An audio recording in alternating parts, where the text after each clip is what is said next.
I'm gonna keep going so we can finish this up. I left home in 1948. Many decades later, I learned that the unemployment rate among black teenagers in 1948, 16, 17-year-olds, was 9.4%. Among whites of the same age, it was 10.2%. So both blacks and white teenagers had only a fraction of the unemployment that they have today. You were expected to work. You were expected to be able to get a job. And more importantly, the jobs were there for you. This is because of a fluke, really. The minimum wage law in the United States, Fair Labor Standards Act of 1938, was passed with specified that you're supposed to get. Almost immediately, inflation took off during the 1940s. So by 1948, those numbers that were in the law were meaningless. Oh, I see. In other words, when I started out as a Western Union messenger, the minimum wage was 40 cents an hour. I started out at the bottom at 65 cents an hour. So it was the same as if there was no minimum wage. And this is what happened. You had this, and I was so lucky, I, of course, had no clue about any of this. Now a black kid 20 years later comes in there. People have become compassionate. They've raised the minimum wage, so he can't get a job. Got it. And I don't think it does any community any good to have a whole lot of teenage males hanging around on the streets with no job and nothing to do. I agree with him on that. We seen enough of that covered up. Jokers hanging out on the street with nothing to do. It just breeds madness and mayhem. It does, and again, you have to point to why. Yeah. You know, yeah. So why is the system set up for people to sit around and hang around on the corners? You know what I'm saying? We have to. Why is Biden and Sanders asking for $15 an hour for workers, which would still keep them poor? $15 an hour ain't shit. You know what I'm saying? Exactly. It's nothing. $15. What can you do with $15 an hour besides be poor? Yeah. You know what I'm saying? You can't do it. You can't take a vacation every year. So instead of lobbying for $15 an hour, why aren't they telling Congress to enforce antitrust laws that's been on the books for decades? You know why, Rodney? Huh? I ain't mean to cut you off. I was saying, you know why? The reason that's what the people need to be advocating for, not for $15 an hour, but for them to intervene and do their job. And they won't understand it. They need to understand the law that we need to be getting Congress to pass. Not $15 an hour to keep us poor, but to pass so these corporations that operate in America has to profit share. Real trickle down. That's trickle down. The trickle down that Ronald Reagan was talking about, he diverted it. He said trickle down to the people, but he diverted from the people to Congress. Yeah. You know, because that's when McConnell came. That's when everybody came during that Ronald Reagan trickle down era. You see what I'm saying? So trickle down economics. That trickle down need to come back to the people, and we have to do it through these corporations who are doing business with the American people. They have to, if you work for them, they have to provide way more than a living wage. They have to share the profits every year, and that's what they're going to be forced to do in the future, because it's going to have to be transparent through this blockchain thing. You know, that's a whole nother conversation, but they're going to have to be transparent, and the American people going to have to be educated and knowledgeable enough to know how to use this Congress. I just read you the Constitution, what Congress has the power to do. So stop begging companies. You know, this Constitution right here tells you what Congress has the power to do. I just said it. You want me to put my glass? I'm gonna read it again just in case you missed it. Yeah. Read it to us again, Article please. 1, Section 8, Clause 3 of the Constitution. These are powers granted to Congress. Congress shall have the power to regulate commerce. Right? That one word is such a high level of legalese, it covers everything you ever done in your life. Because believe it or not, everything you've done has been commerce. When you go outside, when do you go outside and don't spend $1? You ain't lying. You know, it costs me. That's why I stay in the house. Dating a woman is commerce. Hey, Rodney, dating a woman is commerce. That's commerce. Don't get me started on that. Right. It's all commerce.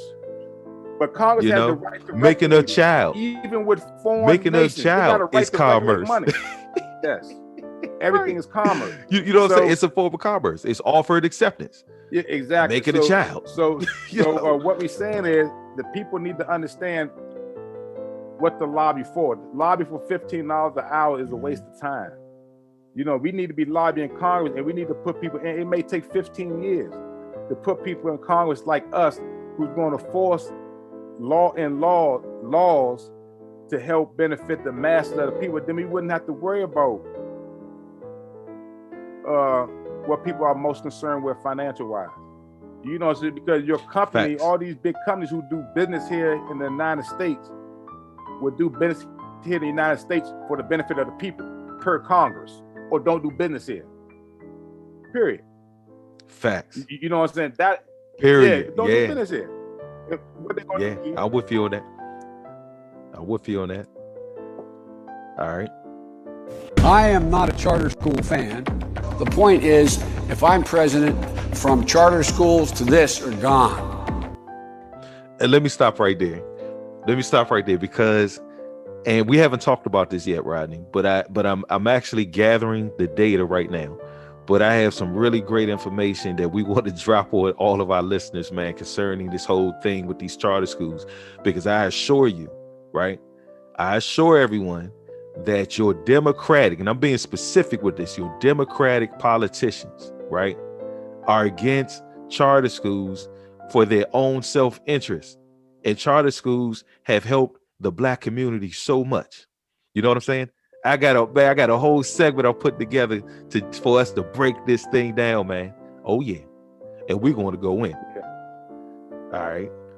Oh, that really is one of the moral outrages, that for many kids who are from a very poor background and whose parents may not have had much education, a decent education is the one thing they have to have have a better life.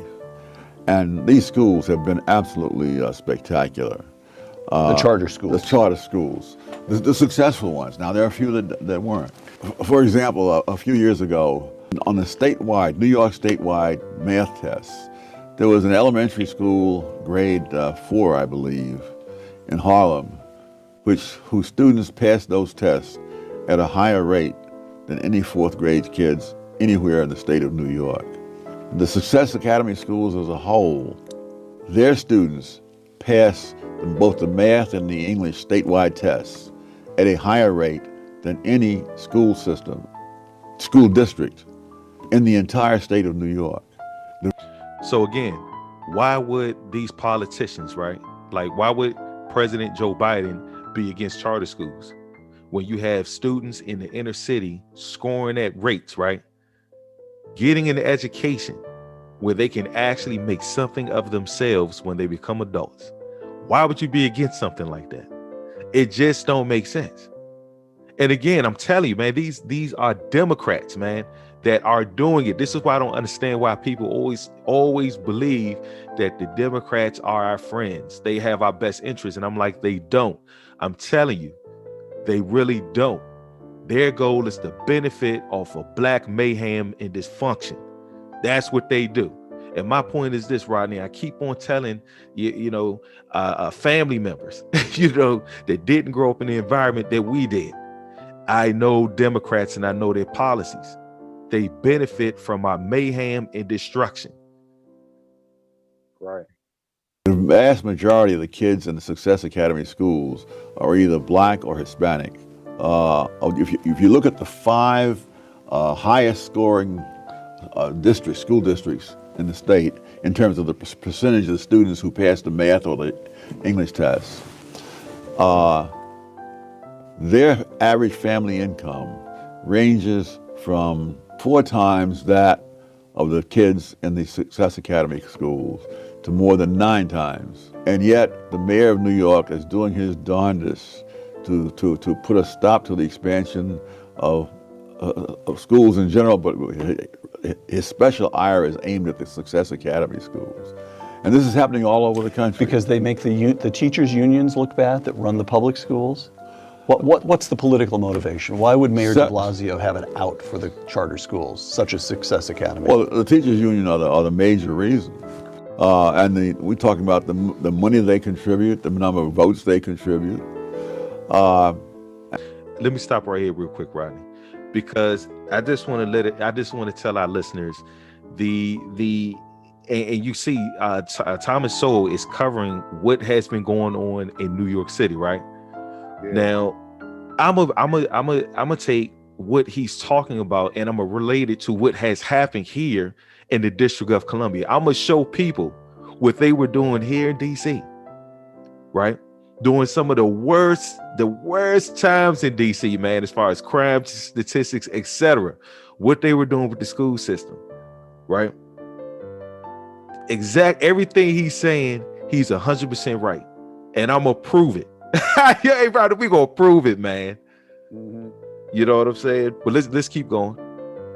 And the schools and what's happening again, not just in New York, but in other parts of the country, including California, is that they have there's all kind of chicanery to prevent the charter schools from expanding. That's why you have tens of thousands on the waiting list. It's not that the charter schools aren't willing to expand, but every conceivable obstacle is put in their way. I think the most cynical thing you can find in American politics are those people who are making themselves big champions of blacks, and yet who are fighting against it. The one school, kind of schools, that are offering a way out of poverty for millions of black kids. Yeah, they make themselves big champions of black people, right? That's what they do, right? That's what they say, but they have no solutions. All they do is give us symbolic victories and band-aids. And this is what I'm saying, man.